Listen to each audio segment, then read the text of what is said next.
மதியானத்துக்கு முன்னே கூட பேசினாங்க, லக்கணன் என்ற நட்சத்திராதிபதி செவ்வாயாக இருந்தால் விளையாட்டு வீரன் இருப்பாங்க. அது அவங்களுடைய கருத்து. செவ்வாய் இருந்தால் விளையாட முடியாது. லக்கணன் என்ற நட்சத்திராதிபதி புதனாக இருந்தால் விளையாட்டில் வீரனாக இருப்பான், காமெடியாக பேசுவான். விளையாட்டுக்கு சொந்தக்காரன் இளவரசன் புதன்தான். ஒரு அம்மா சொன்னாங்க, அது நான் அந்த அம்மா தப்புன்னு சொல்ல, அவங்க ஒரு நூலில் படிச்சிருப்பாங்க. இப்போ ஐயா ஒன்று கேட்டார், மிருகசீரிசமும் சதயமும் அலி நட்சத்திரன்னு. ஏன்ட வீடியோ என்னுடைய செல்லில் இருக்குது. ஏன்னா அவர் ஒரு புக் எழுதிக்கிறார், சொல்லிக்கிறார். அவர் 90 வருஷம். சரி, ஐயா எனக்கு பேசுகிறதுக்கு டைம் ஆயிடுச்சு சொன்னார். நான் மெட்ராஸில் பேசினேன், நிறைய கருத்துக்களை சொன்னேன், ஈரோட்டில் சொல்லிக்கிறேன். அடுத்து உங்களெல்லாம் நம்ம திருவண்ணாமலையில் நிறைய சந்திக்கலாம், உங்களுக்கு ஒரு 20 கருத்து அங்கே திருவண்ணாமலையில் கொடுக்கணும்னு சொல்லி பேசுகிறதுக்கு வாய்ப்பு கொடுத்த என் நண்பர் கணியன் ஐயாவுக்கும் அவைத்தலைவரை ஏற்றுக்கொண்டிருக்கோம் ஜோதிட மேடையில் இருக்க அனைவருக்கும் நன்றி கூறி விடைபெறுகிறேன். நன்றி, வணக்கம்.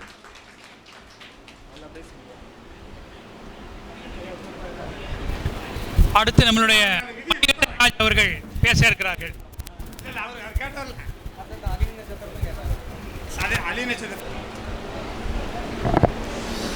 அவையின் சபைக்கு முதல் வணக்கம். குருகுல ஜோதிட பயிற்சி நிலையம் உயர்திரு கணீரையா அவர்கள் நடத்திய இந்த மாபெரும் குருபெயர்ச்சி யாகத்துடன் கூடிய ஜோதிட மாநாட்டில் கலந்து கொண்டு தலைமையேற்று எங்களை வழிநடத்தி கொண்டுள்ள எங்களுடைய குருநாதர் கோட்டையூர் சிவசுப்பிரமணிய ஐயா அவர்களுக்கும், தர்மசாஸ்திரா ஜோதிட வித்யாலயாவின் ஒவ்வொரு வளர்ச்சிக்கும் 3 கோலாகவும் உறுதுணைப்பாகவும் இருந்து கொண்டுள்ள எங்களுடைய குருநாதர் உயர்திரு மருதமலையா அவர்கள் திருப்பாதம் தொட்டு சபையின் வீட்டுள்ள அன்பு ஜோதிட சொந்தங்களுக்கும் என்னுடைய ஜோதிட உறவுகளுக்கும் என் நெஞ்சார்ந்த மதிய வணக்கங்களை கூறிக்கொண்டு, இந்த அருமையான தருணத்தில் எனக்கு வாய்ப்பு கொடுத்த பிரபஞ்சத்திற்கும் என் நாவில் நின்று என்னை வழிநடத்தக்கூடிய வரகாயி அன்னையும் தொழுது இந்த நேரத்தில் உங்களுடைய பேசுவதை என்னுடைய பெரிய பாக்கியமாக கருதுகிறேன். இன்றைக்கி நம்ம ஜோதிடம் எளிமையாக பார்க்குறதுக்கான சில டிப்ஸ் அல்லது ஆர்டம் அப்படின்ற மாதிரியான விஷயங்களை தான் நான் கையில் எடுக்கலான் இருக்கேன். ஏன்னா நம்ம பொதுவாக நிறைய இடத்துல நமக்கு வாடிக்கையாளர் வரக்கூடிய நேரத்தில் நம்ம என்ன பார்க்குறது என்ன சொல்கிறதுன்னு சில கன்ஃபியூஷனான நிலைகள்லாம் இருக்கும். ஓகேங்களா? எவ்வளோ பெரிய ஜோதிடர்களாக இருந்தாலும் கூட தடுமாறக்கூடிய நிலை என்பது உண்டு. அதுக்கு உபாசனை என்பது அவசியம். நீங்கள் கண்டிப்பாக எந்த ஒரு ஜோதிடராக இருந்தாலும் நாங்களாம் வராகி உபாசகர். ஸோ ஐயாவோடைய இதில் நாங்கள் வராகி எடுத்திருக்கோம். அதனால் கண்டிப்பாக நீங்கள் தனிப்பட்ட முறையில் உங்களுக்கான உபாசனை தெய்வத்தை வணங்காமல் நீங்கள் ஜோதிடம் சொல்லக்கூடாது. காலை எந்திரிச்ச உடனே நம்ம ஏதாவது ஒரு நம்மளுடைய நம்ம உபாசனை தெய்வத்துடைய மந்திரங்களை சொன்னது பிறகு தான் நம்மளுடைய அன்றாட நம்ம காரியங்களை நம்ம செய்யணும். ஓகேங்களா? ஆஃபீஸ் வரீங்க அப்படின்னா முதல்ல அந்த உண்டான மந்திரங்களை ஜெபித்த பிறகு தான் நீங்கள் ஆரம்பிக்கணும். இதுதான் முதல் ரூல். ரெண்டாவது என்ன அப்படின்னா, என்ன தான் நம்ம உபாசன தெய்வத்தை பிடிச்சாலும் நம்மளுடைய குலதெய்வம் கூட இருந்து காப்பாற்றும். ஸோ அதனால் குலதெய்வத்தை வணங்காமல் யாரும் நம்ம ஜோதிடம் சொல்லவே கூடாது. ஒவ்வொரு ஜாதகத்தை பார்ப்பதற்கு முன்பாகவும் உங்களுடைய குலதெய்வம் உங்களுடைய உபாசனை தெய்வம் யார்கிட்டேருந்து ஜாதகத்தை வாங்குறீங்களோ அவங்களுடைய குலதெய்வம் என்ன என்று கேட்டு பிறகு தான் அதை முழுமையாக ஆலோசனை பண்ணதுக்கப்புறம் தான் நீங்கள் என்ன பண்ணணும், அவங்களுக்கான பலன்களை சொல்ல ஆரம்பிக்கணும். அதே போல் எந்த ஒரு ஜாதகத்தில் இருந்தாலும் எடுப்பில் நெகட்டிவ் பலன் சொல்லாதீங்க. வரவங்க ஏதோ ஒரு வகையில் ஏதோ ஒரு சூழ்நிலையில் பாதிக்கப்பட்டதான் நம்மகிட்ட வரப்போகிறாங்க. நல்லா இருக்கிறவங்க யாரும் அவ்வளோ சீக்கிரம் வரப்போகிறது கிடையாது. ஸோ நமக்கு நிறைய நெகட்டிவ் தெரிஞ்சால் கூட எடுத்த உடனே அவங்களை கஷ்டப்படுத்தக்கூடியான சூழ்நிலையான பலன்களை சொல்லக்கூடாது. தெரிந்தாலும் மனதில் வைத்துக்கொள்ள வேண்டும், அவர்கள் வாய் வழியாக அந்த பிரச்சனையை சொல்லும் வரைக்கும். ஓகேங்களா? இப்போ நமக்கு நான் சொல்லக்கூடிய விஷயம் என்ன அப்படின்னா, நீங்கள் என்ன பண்ணணுன்ற டெய்லி தினசரி கோச்சாரத்தை நீங்கள் போட்டு வச்சுக்கணும். ஒரு பேப்பர் எடுத்து தினசரி இன்றைக்கி என்ன கோச்சாரம் அப்படின்னு நீங்கள் போட்டு வச்சுக்கணும். அப்போ இன்றைக்கி என்ன கோச்சாரம் அப்படின்னா, இன்றைக்கி சந்திரன் எங்கே இருக்கார்? மிருகசீரிஷம் இருக்காரா? அப்போ சந்திரனை மிருகசீரிஷத்தில் போட்டு உதாரணத்துக்கு சொல்கிறேன். அப்போ போட்டுக்கோங்க. அப்போ குரு எங்கே இருக்கார்? மேஷத்துலேருந்து ஆரம்பிங்க. குரு அஸ்வினியில் இருக்கார், புதன் அஸ்வினியில் இருக்கார், ராகு அஸ்வினியில் இருக்கார். 3 கிரகம் இருக்காங்க. அடுத்து ரிஷபத்தில் 1ஆம் பாதத்து 2ஆம் பாதம் வந்திருப்பார். இப்போ ஸோ சந்திரன் மிருகசீரிஷத்தில் இருக்கார். அடுத்தது வேறு யார் இருக்கா? செவ்வாய் இன்னைக்கு எங்கே இருக்கார்? கடகத்தில் இருக்கார், பூச நட்சத்திரத்தில் இருக்கார். சூரியன் எங்கே இருக்கார்? ரிஷபத்தில் இருக்கார். ரைட். அடுத்தது சுவாதியில் யார் இருக்கா? கேது பகவான் இருக்கார். அடுத்தது சனி சதயத்தில் இருக்கார். ஓகேவா? அப்போ நீங்கள் என்ன பண்ணணும், சுக்கிரன் எங்கே இருக்கார்? மிதுனத்தில் இருக்கார், திருவாதிரையில் இருக்கார். அப்போ நீங்கள் என்ன பண்ணணும்னா தினசரி ஒரு சார்ட்டை போட்டு வச்சுக்கணும். நீங்கள் வரக்கூடிய வாடிக்கையாளரை அவங்க ஜாதகத்தை ஓப்பன் பண்ணாமையே சொல்ல முடியும். என்ன சார் சொல்லலாம் அப்படின்னா, அவங்க வரக்கூடிய நேரம். இப்போ நீங்கள் ஒரு சார்ட் போட்டு வச்சுருக்கீங்க இல்லையா, பிரசனத்துக்காக ஒரு சார்ட், இன்னையோட சார்ட் போட்டு வச்சிட்டீங்க. இப்போ அவங்க ஒரு நேரம் ஏதோ டைமில் வந்து தானே ஆகணும். அவங்க வரக்கூடிய நேரம் எந்த நிமிஷத்தில் ஓடுதுன்னு மட்டும் பாருங்கள், வேறு ஒன்றும் பார்க்க வேண்டாம். ரைட்டா? கண்டிப்பாக திதிசூன்யத்தை நம்ம நோட் பண்ணி வச்சுக்கணும். திதிசூன்யம் உங்களுக்கு ஒரு பிரச்சனையை சுட்டி காட்டும், மாந்தி ஒரு பிரச்சனையை சுட்டி காட்டும். இன்றைக்கி மாந்தி துலாமில் இருக்கார். திதிசூன்யம் இன்றைக்கி துவிதிய திதி தனுசு மீனத்தில் திதிசூன்யம் இருக்கும். அப்போ நீங்கள் அது என்ன பண்ணணும், இன்ட்டு மார்க் போட்டு வச்சுக்கணும். அப்போ இன்றைக்கி ஒருத்தர் வராருன்னு வச்சுக்கோங்க, உதாரணத்துக்கு மணி என்னன்னு பாருங்கள், மணி 4 மணி 2 நிமிஷம். ஓகேங்களா? அப்போ ஒவ்வொரு 5 நிமிடத்திற்கும் ஒவ்வொரு பாகத்தை நவத்துக்குங்க. மேஷத்துலேருந்து ஆரம்பிச்சுக்கோங்க. முதல் 5 நிமிடம் மேஷம், அப்படியே 5 நிமிஷமாக நவத்துனீங்கன்னா 1 மணி நேரத்துக்கு 12 பாகம் கிளியர் ஆயிரும். அப்போ இப்போ மேஷத்தில் போட்டுக்கலாமா? அப்போ இப்போ ஒருத்தர் உள்ளே வராரு அப்படின்னா என்ன பண்ணணும், லக்னம் எங்கே போடணும், மேஷத்தில் போடணும். அப்போ இன்னைக்கு ஒரு வராரு, இப்போ லக்னாதிபதி எங்கே சார் இருக்கார்,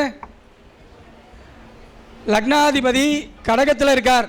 அப்போ என்னவா இருக்கார், நீசமாக இருக்கார். ஜாதகர் தன்னுடைய நிலைத்தன்மையற்ற எந்த விதமான கேள்வியும் கிடையாது, அவர் பிளாங்காக வரார். ஏன்னா சொன்னது நான், நீங்கள் இல்லை. புரியுதுங்களா? நான் சொல்லிக் கொடுக்க தான் வந்திருக்கேனே தவிர கேள்வி கேட்கக்கூடிய நபரை நான் இல்லை. கேள்வி கேட்கக்கூடிய நபர் எந்த எண்ணத்தில் வந்திருக்காங்கிறத அந்த லக்னமும் லக்னாதிபதியும் உங்களுக்கு சுட்டி காட்டிடுவாங்க. புரியுதுங்களா? அப்போ ஜாதகர் இன்றைக்கி வந்திருக்கார் அப்படின்னா 1ஆம் இடம் 4ஆம் இடம் சொல்லிருச்சு. அவங்களுடைய முதல் கேள்வி என்னவாக இருக்கும், ஹெல்த்தை பற்றியான ஒரு கேள்வியாக இருக்கும், இதயம் பற்றியான கேள்வியாக இருக்கும், தாய் சார்ந்த கேள்வியாக இருக்கும், வீடு வண்டி வாகனம் சார்ந்த கேள்வியாக இருக்கும். இந்த கேள்வி தான் உங்களை சுட்டி காட்டும். இதை இன்னும் கன்ஃபார்ம் பண்ணுறதுக்கு யாரை பார்க்கணும் அப்படின்னா சந்திரனை பார்க்கணும். ஓகேங்களா? கோச்சார சந்திரன் எங்கே இருக்காருன்னு பார்க்கணும். கோச்சார சந்திரன் எங்கே இருக்கார், உச்சம் பெற்றிருக்காரா, உச்சம் பெற்றிருக்காரா இல்லையா, இன்றைக்கி 4ஆம் அதிபதி உச்சம் பெற்றிருக்காரா இல்லையா. அப்போ கன்ஃபார்மாக அவர் எந்த கேள்வி கேட்க போகிறாரு, 4ஆம் இடம் சார்ந்த கேள்வியை தான் கண்டிப்பாக கேட்பார். புரியுதுங்களா கான்செப்ட்டு? இப்போ நீங்கள் எந்த கேள்வி வேணால் கேளுங்க. இப்போ மேஷ லக்கணம் நான் வந்தோடைய டைமிங்கை வச்சு நான் மேஷ லக்கணம் போட்டுட்டேன். இப்போ ஒரு கேட்குறாரு, சார் நான் எனக்கு நான் மேல்நிலை கல்வி படிக்கலான்னு இருக்கேன். ஓகேங்களா? நான் பிஹெச்டி படிக்கலான்னு இருக்கேன், நான் படிக்க முடியுமான்னு கேட்குறாரு. இப்போ பிஹெச்டிக்கு எத்தனாவது பாவத்தை ஆய்வு பண்ணுவோம், 9ஆம் பாவத்தை ஆய்வு பண்ணணும். அப்போ நீங்கள் என்ன பண்ணணும்னா, நீங்கள் போட்ட மேஷ லக்கணத்துக்கு 9ஆம் அதிபதி யார், குரு பகவான் தனுஷ். அவர் எங்கே இருக்கார், லக்னத்தில் திக்பலம் பெற்றிருக்காரா. புரியுதுங்களா? குரு புதன் ராகுவோட சேர்ந்திருக்கா, தானே ரூலு. அப்போ கண்டிப்பாக வெளியூரில் சென்று நீங்கள் வெளியே பிஹெச்டி படிக்கிறதுக்கான வாய்ப்புகள் இருக்குது, நீங்கள் படிக்கலாம். சொல்லலாமா சொல்ல முடியாதா? இன்னொருத்தர் கேட்குறாரு, சார் எனக்கு எப்போ திருமணம் ஆகும், அவரே கூட கேட்கலாம், கேள்வி வேறு, ஆனால் லக்னம் அதே லக்னம் தான். இதுக்கு நீங்கள் ஜாதகத்துக்கு போக வேண்டிய அவசியமே கிடையாது, 100% பலன் வரும். புரியுதுங்களா? சார் எனக்கு எப்போ சார் கல்யாணம் ஆகும், பொண்ணு நிறைய பார்த்துட்ருக்கேன், எனக்கு கல்யாணமே ஆகலை அப்படின்னு சொல்லணும்னா இப்போ நீங்கள் என்ன பண்ணணும், 7ஆம் இடத்தை பார்க்கணும். இன்றைக்கி 7ஆம் இடத்துல யார் இருக்கா, யார் இருக்கா, கேது இருக்கார், இன்னொருத்தர் இருக்கார் கூட, மாந்தி இருக்கார். புரியுதுங்களா? அப்போ 7ஆம் இடத்துல கேதுவும் மாந்தியால் அங்கே இருக்கா. அப்போ அவங்களுக்கு கல்யாணம் ஆகுமா உடனே, அதுக்குண்டான நிவர்த்தி ஸ்தானாதிபதியை பார்க்கணும். ஒரு கிரகம் நல்லா புரிஞ்சுக்கோங்க, ஒருத்தருக்கு நாம் ஒரு விஷயம் சொல்கிறோம், அது எப்போ நடக்காதுன்னா 7ஆம் இடம் திதிசூன்யமாக இருந்தால், 7ஆம் இடம் கேள்வி கேட்கக்கூடிய நபர் 7ஆம் இடம் திதிசூன்யமாக இருந்துச்சு, 7ஆம் இடத்து அதிபதி திதிசூன்யமாக இருக்கார். ஓகேங்களா? 7ஆம் இடம் திதிசூன்யமாக இருந்து 7ஆம் இடத்து அதிபதியும் திதிசூன்யமாக இருந்தால் அவர்களுக்கு கண்டிப்பாக அவங்க கேட்ட கேள்வி நடக்காது. திதிசூன்யத்துக்கு உண்டான சரியான வழிபாடுகளை நீங்கள் தேர்வு செய்து கொடுக்கணும். புரியுதுங்களா? இப்போ இவர் ஒரு கல்யாணத்துக்காக நம்மகிட்ட வந்துட்டார், அவர் கேட்கும்போது 7ல் கேது இருக்கார், மேஷ லக்னமாக நம்ம எடுத்தோம். அப்போ 7ஆம் இடத்துல கேது இருக்கார், திருமண தடை, 7ல் மாந்தியும் இருக்குது கோச்சாரத்தில். அப்போ அதுவும் பிரச்சனை. அப்போ பெண்வழி தாய் வழி பெண்வழி தோஷத்தால் பாதிக்கப்பட்ட அமைப்பு, அதனால் இவருக்கு திருமணம் தடமை ஆகுது. இப்போ இந்த 7ஆம் இடத்து அதிபதியை பார்க்கணும், எங்கே இருக்காரு, மிதுனத்தில் இருக்காரா. ஓகேவா? இப்போ இந்த மிதுனத்தில் இருந்தால் அது திதிசூன்ய வீடாக இருக்கக்கூடாது, ரூல் நம்பர், அதுதான் முக்கியமான ரூல். ஓகேவா? அப்போ திதிசூன்யம் இன்னைக்கு யார், தனுஷும் மீனமும் தான். ஸோ பிரச்சனை கிடையாது. ஆனால் என்ன விஷயம்னா ஏழாம் இடத்து அதிபதி நின்ற வீட்டு அதிபதி. ஏழாம் இடத்து அதிபதி எங்கே இருக்காரு? ஓகேவா? ஒரு கிரகத்திற்கு நீங்கள் வழிபாடுகளை கொடுக்க வேண்டும் என்றால் அதற்கு நேர் ஏழாம் இடத்துக்கு தான் கொடுக்கணும். அதான் நிவர்த்தி ஸ்தானம். புரியுதுங்களா? இப்போ சுக்கிரன் எங்கே இருக்காரு? மிதனத்துக்கு நேர் ஏழாம் இடம். இது இன்னைக்கு எதுவாக இருக்கு? திதிசூன்யமாக இருக்கா? அப்போ கண்டிப்பாக அவர்களுக்கு நீங்கள் எந்த பரிகாரம் கொடுத்தாலும் திருமணம் நடக்காது. புரியுதுங்களா? அப்போ முதல்ல திதிசூன்யத்துக்கு உண்டான பரிகாரங்களை கொடுத்துட்டு மற்ற இதுக்கெல்லாம் கொடுத்துடலாம். ஆனால் எந்த திருமணத்துக்கு மட்டும் என்ன பண்ணணும்? நீங்கள் வழிபாடு பண்ணிவிட்டு மறுபடியும் வா, நான் உனக்கு பார்த்து சொல்கிறேன் அப்படின்னு தான் நம்ம சொல்லணுமே தவிர நீங்கள் வழிபாடுகளை கொடுக்கக்கூடாது. நீங்கள் நோட் பண்ணக்கூடிய விஷயங்கள் மேக்சிமம் ஜாதகமே இல்லாமல் நம்ம 100% ஜாதகத்தை பார்க்கலாம். லக்னாதிபதி எங்கே உட்கார்ந்துருக்கிறாரோ அவர் என்ன ஓட்டங்கள் அதை சார்ந்த கேள்வி தான் இருக்கும். கண்டிப்பாக இருக்கும். நீங்கள் போய் வந்தோடனே கேளுங்க. ஓகேங்களா? உங்களுக்கு வந்து பார்த்தீங்கன்னா எது மேலேயும் வெறுப்பு, வாழ்க்கையில் எல்லாமே ஃபெயிலியர் ஆகி போய் நான் ஏன் பிறந்தேன்னு தெரியாமல் வந்து உட்காந்துருக்கீங்க. லக்னாதிபதி 4ஆம் இடத்துல, எல்லாம் இழந்துட்டீங்க, நீசமாயிருச்சு. 2ஆம் அதிபதி யார்? சுக்கிர பகவான் 3ல், 2 7 கூடிய சுக்கிர பகவான் 3ல், அரு ராகு நட்சத்திரத்தில். ராகு எங்கே இருக்காரு? லக்னத்திலேயே இருக்காரு. அப்போ நீங்கள் என்ன பண்ணுவீங்க? 2ஆம் இடம்னா என்னதுங்க? வருமானம், பேச்சு. அப்போ 2 கூடவன் எங்கே போய் உட்காந்துருக்காரு? 3ஆம் இடத்துல இருக்காரு. உங்களுடைய வருமானம் வந்து ரெகுலரான வருமானம் கிடையாது. வரவுக்கும் செலவுக்கும் போக சரியாக இருக்கும். பயணம் சார்ந்த ஒரு தொழில், வேலை, இதில் நீங்கள் ஏதாவது பண்ணிகிட்டு இருக்கலாம். அந்த மாதிரி தான் உங்களுக்கு இருக்கும். மனைவியும் வந்து என்ன பண்ணுவாங்க? அவங்களும் இதே தொழில் தான் இருப்பாங்க. அவங்க ஒரு பக்கம் வேலைக்கு போகிறது, இவங்க ஒரு பக்கம் வேலைக்கு போகிறது, ஓட்டமும் நடையமாக தான் இருப்பாங்க. ஓகேங்களா? பணம் எங்கே வருது எங்கே போகுதுன்னே தெரியாது.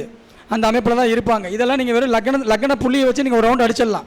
நம்ம எப்பயும் போல சொல்லுவோம்ல, 2ஆம் அதிபதி இங்கே இருக்காரு, 3ஆம் அதிபதி இங்கே இருக்காருன்னு சொல்லிட்டு அந்த மாதிரி உங்களுக்கு என்ன தோணுதோ அடிக்கலாம்.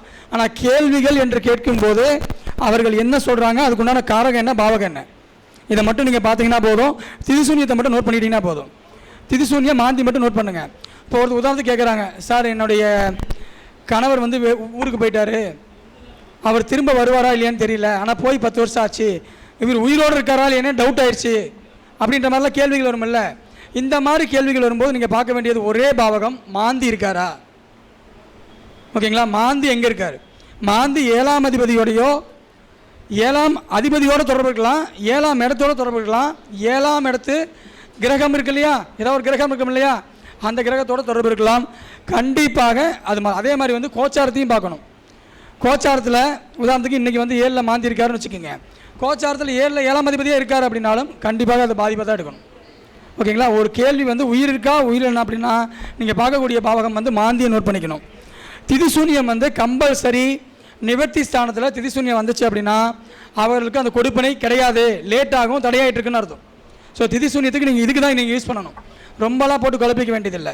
சார் இது வெறும் பிரசனத்துக்கு மட்டும் தான் பார்க்க முடியுமா, ஜனகால ஜாதகத்துக்கு இப்படி பார்க்க முடியாதுன்னா 100% பார்க்கலாம். எப்படி சார் பார்க்குறதுனா, வரவங்கக்கூடிய ஜாதகம், இப்போ இவங்களோட ஜாதகம் இருக்குன்னு வச்சுக்கோங்களேன், இவங்க ஜாதகத்தை எடுத்து நீங்கள் அப்படியே ஓப்பன் பண்ணி வச்சுக்கோங்க. ஓகேவா? இப்போ நீங்கள் என்ன பண்ணணும் அப்படின்னா இதே டைமிங்கை தூக்கி அங்கே போடுங்க. ரைட்டா?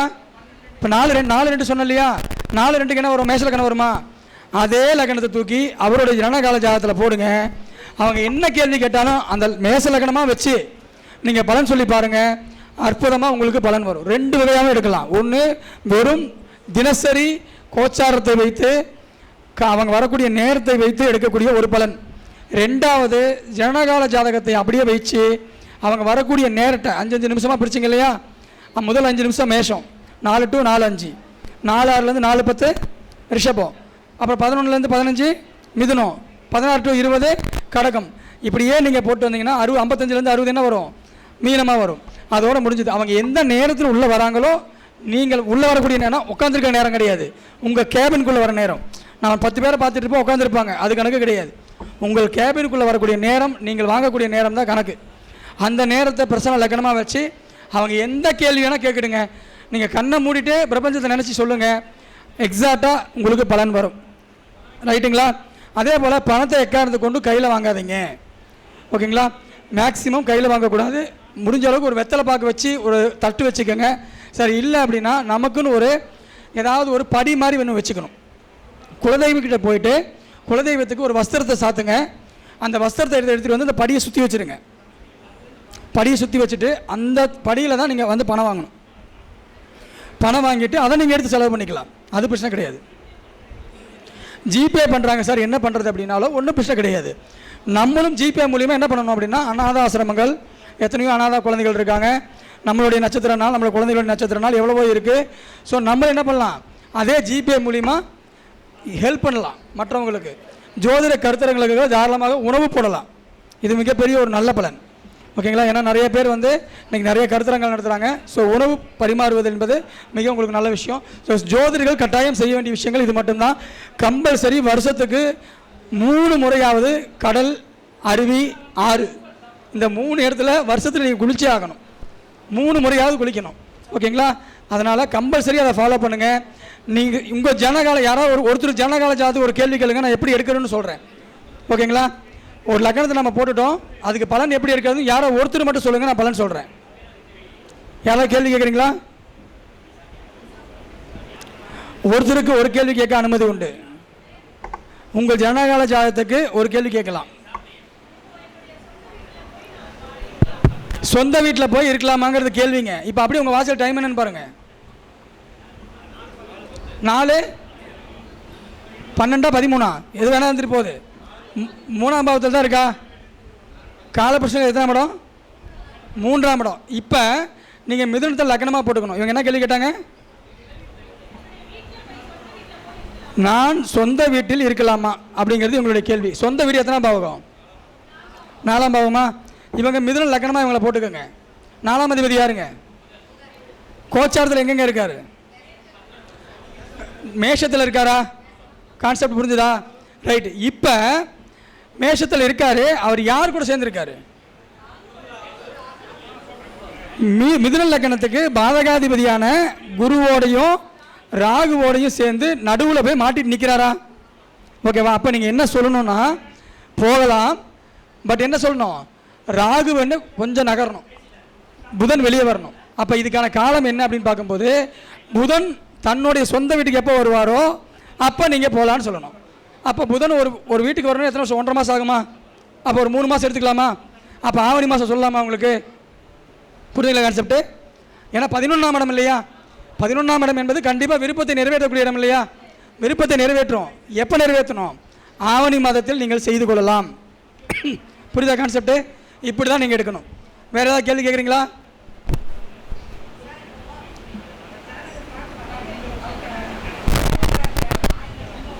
நீங்கள் கையில் ஜாதகத்தை வாங்கக்கூடிய நேரம், உள்ள என்ட்ரி ஆகக்கூடிய நேரம் இல்லை. ஏன்னா நம்ம 10 பேரை பார்த்துட்டு இருப்போம், அவங்க வெயிட் பண்ணிட்டு கூட இருக்கலாம், அது கணக்கு கிடையாது. நம்ம உள்ளுக்குள்ளே கேபின்குள்ளே வந்து நம்ம ஜாதகத்தை வாங்குறோம் இல்லையா, அதுதான் பிரச்சனை நேரம். அப்படி தான் நீங்கள் எடுக்கணும். ஓகேங்களா? அதே போல் நமக்குன்னு ஒரு விஷயத்தை பண்ணிக்கோங்க. முதல்ல நம்மளை நம்ம தயார்படுத்துறதுக்கு சில விஷயங்கள் பண்ணணும். சார் என்ன சார் பண்ணணும் அப்படின்னா, உங்களை உட்காந்துருக்கக்கூடிய இடத்துல உங்களுக்கு 5, 9 குடைவன் தான் இருக்கணும். உங்கள் கேபினில் 5, 9 குடைவன் உங்களை இருக்கணும், சுற்றி இருக்கணும். புரியுதுங்களா? அப்போ 5ஆம் அதிபதியுடைய நட்சத்திரங்கள், அவங்களுடைய சின்னங்கள், ஓகேங்களா, அவங்களுடைய மலர்கள் எது வேணா இருக்கலாம். ஸோ 5ஆம் அதிபதி நம்ம கூட இருக்கணும், 9ஆம் அதிபதி நம்ம கூட இருக்கணும், லக்னாதிபதி நம்ம எப்பவுமே நம்ம தான். இப்போ நல்லா இருந்தால் ஓகே எடுத்துக்கலாம், இல்லைனா விட்டுறலாம். அப்போ 5, 9 குடையன் வந்து எப்பவுமே ஆக்டிவேட் பண்ணிகிட்டு இருக்குங்க. அதே போல் எப்பவுமே யோகியை நீங்கள் வந்து கையில் வச்சுக்கிட்டே இருங்க. யோகி எந்த சூழ்நிலையும் உங்களை கைவிட மாட்டார். ஓகேங்களா? அப்போ யோகியோடைய நட்சத்திரங்கள், அது என்ன பொருட்கள், அது சார்ந்த தெய்வங்கள், இது எல்லாமே நீங்கள் என்ன பண்ணணும், ஆக்டிவேட் பண்ணிகிட்டே இருக்கணும். அப்போ தான் உங்களுக்கு இருக்கும். 6வது நட்சத்திரம், நீங்கள் எந்த நட்சத்திரம் பிறந்தாலும் சரி, 6வது நட்சத்திரக்கான பொருட்களை கேபினில் வச்சுருங்க. ஓகேவா? வரக்கூடிய வாடிக்கையாளருக்கு அது தானமாக கொடுங்க. அப்போ அவங்க வெளியே போகும்போது ஆஹா சூப்பராக பலன் சொல்கிறாரு, இன்னும் 4 கிளைண்ட்டை உங்களுக்கு அதிகப்படுத்தி விடுவார். இப்போ நான் வந்து பூர நட்சத்திரம், எங்கள் ஆஃபீஸ் வந்தீங்கன்னா எங்கிட்ட டைமண்ட் கற்கண்டு இருக்கும், ஏன்னா விஷாகம் டைமண்ட் கற்கண்டு. ஓகேங்களா? அப்போ நீங்கள் உங்கள் நட்சத்திரத்துக்கு 6 எனக்கு சார் பொருளாக வரல சார் அப்படின்னா 2 வச்சுக்கோங்க, இல்லை 8 வச்சுக்கோங்க, உங்களுக்கு வருமானம் வரும். ஓகேங்களா? ஸோ வந்து கம்பல்சரி நீங்கள் என்ன பண்ணணும்னா, உங்களை சம்மந்தப்படுத்துறதை நீங்கள் ஆக்டிவேட் பண்ணிக்கிட்டே இருக்கணும். அப்போ தான் நீங்கள் பூஸ்ட் ஆக முடியும். அதை நீங்கள் வந்து எப்பயுமே பண்ணிக்கோங்க. அதே போல் சரலக்கணத்தில் யார் பிறந்திருந்தாலும் சரி, சரலக்கணத்தில் யார் பிறந்தாலும் சரி, எந்த உறவாக இருந்தாலும் சரி, அண்ணான்னு மட்டும் கூப்பிடாதீங்க. என்னன்னு கூப்பிடக்கூடாது? அண்ணா என்று கூப்பிட வேண்டாம். ரைட்டா? ஏன்னா அவர் யார்? சரலக்கணத்துக்கு 11 யார்? பாதகாதிபதி. ஸோ சரலக்கணத்தில் பிறந்தவங்க யாராக இருந்தாலும் எப்பயுமே யாரையும் அண்ணான்ற உறவில், நீங்கள் வயசில் பெரியவளாக இருந்தாலும் சரி, வேறு பேரை கூப்பிடுங்க, அண்ணான்னு கூப்பிடாதீங்க. கண்டிப்பாக ஏதோ ஒரு வகையில் பாதகம் நடக்கும், அவரால் நடக்கும். புரியுதுங்களா? சிறலக்கணத்தில் பிறந்திருக்காங்க, யாரையும் வந்து குருஜின்னு கூப்பிடாதீங்க. புரியுதுங்களா? அப்பான்னு கூப்பிடல, குருஜின்றது வந்து என்னென்னா, அப்பான்னு கூப்பிடுறது நம்ம அப்பாவை மட்டும்தான் அப்பான்னு கூப்பிடுவோம். நல்லா புரிஞ்சுக்கோங்க. நான் பொதுவாக இப்போ அண்ணான்னா இப்போ பெண்கள் எல்லாரும் மேக்ஸிமம் அவங்க பாதுகாப்புக்காக அண்ணான்னு கூப்பிடுவாங்க. கூப்பிட மாட்டாங்களா? இருக்குதா இல்லையா? அதனால் சொல்கிறேன், நம்ம இந்த இது பொது உறவு வேறு, வெளியில் வேறு. அதனால் வெளியில் கூப்பிடும்போது நீங்கள் என்ன பண்ணக்கூடாது, அந்த உறவுகளை மையப்படுத்தாதீங்க. நீங்கள் பிறந்ததே சிறலக்கணம், நீங்கள் குருவாக நினச்சி ஒருத்தர் குருஜின்னு கூப்பிடுவீங்க, அவரும் உங்களுக்கு துரோகம் பண்ணக்கூடிய சூழ்நிலை உருவாகும். அப்போ உங்களுக்கு தேவையில்லாம பிரச்சனை வரும். அப்போ என்ன பண்ணலாம், குருஜின்னு மட்டும் கூப்பிடாதீங்க, அவ்வளோதான் விஷயம். ஓகே, அந்த மாதிரி பண்ணிக்கிங்க. உபயலக்கணத்தில் பிறந்திருக்கீங்க, இவங்க முதல்ல யாருமே நம்பாதீங்க. உபயலக்கணத்தில் பிறந்துட்டீங்கன்னா நீங்கள் உங்களை தவிர வேறு யாரும் நம்பாதீங்க. கணவனாக இருந்தாலும் சரி, மனைவியாக இருந்தாலும் சரி, அவங்க உங்களுக்கு ஆப்பு வைக்க தான் இந்த பிறவியில் பிறந்திருக்காங்க. இப்போ வேறு ஒன்றும் கிடையாது. அப்போ வேறு நிவர்த்தி கிடையாது, அதை அனுபவிச்சு தான் ஆகணும். அதே போல் கூட்டாளி ஆகாது, கூட்டாளின்னு யாரை கூப்பிடாது, நண்பா நம்பின்னு சொல்லிட்டு என் நண்பனுக்காக நான் உயரியம் கொடுப்பதெல்லாம் ஒன்றும் கொடுக்க முடியாதுங்க. அதெல்லாம் ஒன்றும் வேண்டாம், அதோடு இது பண்ணிக்கோங்க. நிறைய பேர் பேசணும், அதனால் இந்த அருமையான ஒரு வாய்ப்பை தந்த கனிரையா அவர்களுக்கு எங்களுக்கு நெஞ்சார்ந்த நன்றியை தெரிவித்துக் கொள்கிறேன். வாழ்த்துக்கள், எல்லோருக்கும் எல்லாம் கிடைக்கட்டும். நன்றி. மணிகண்டன் அவருடைய பேச்சு ரொம்ப சிறப்பாக